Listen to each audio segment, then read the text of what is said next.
Good morning, Todd from Walnut Ridge. We've been getting a lot of calls. Service advisors have been getting a lot of calls here recently. People just taking their units out for the first time after the winter months, spring. Units they de-winterize them, so they purge the antifreeze out of their PEX lines. But they go to use their water heater the first time, and it'll light run for a minute or so. It's got a built-in safety. If there's no water in there, it's protecting itself so it doesn't burn a hole in your water tank. So just want to run through. So even though you purge all the antifreeze out of your lines, that's most of the de-winterizing, but you still have to go in behind your water heater. Easiest way to do it. So on this hideout here, here's the outside of the water heater. This is a gas and electric one. A lot of them are coming with a secondary electric switch out here. Down the bottom left, it is not labeled. It just has an on and off. And it's right to the left of the electric heating element. So when you hook up your water, your city water, or you're running off your fresh tank, so potable water, just after you purge the lines, shut the water back off, and then we're going to come inside here, folks. I've already got the access panel taken off.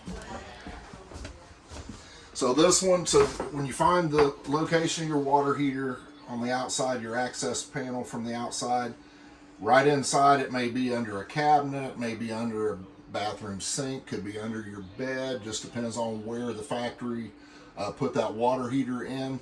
This one in this case is right underneath the kitchen sink, so pretty easy to get to. All you have to do is remove, so there's a panel there, so you know you can still use this as storage. I've already pulled the panel, can remove that. Let me get my flashlight here for you folks. So this is the back side. There's the back side of the water heater. So there is a valve at the bottom and there's a valve at the top. So when we winterize these, we bypass the water heater because you don't want any antifreeze, RV antifreeze getting into your water tank. It's not going to hurt it, but we just take that out of the mix. Then we pump antifreeze through all your PEX lines, all your fixtures. So then comes spring, and you know, people that's new to it, they know to pump the, purge the antifreeze out, run all their faucets, flush the toilets.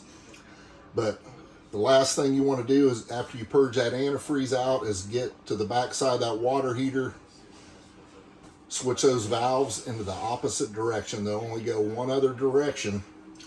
Then turn your water back on and either open the hot side of a faucet or go out and open your pressure relief valve that is on the top side of your water heater. And we're gonna actually go back outside here.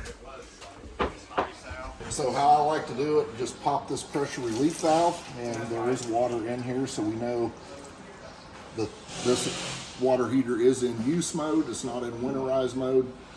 So just open this valve and it'll start spitting and sputtering. Once you see a nice steady flow of water, you know it's ready to go. You can shut that back off and it'll continue to fill that water heater. Then you're able to ignite it on gas or electric. This one does have electric, so if you're at the campground, obviously you're going to want to use electric so you're not burning through your propane. Hope this helps you guys, folks.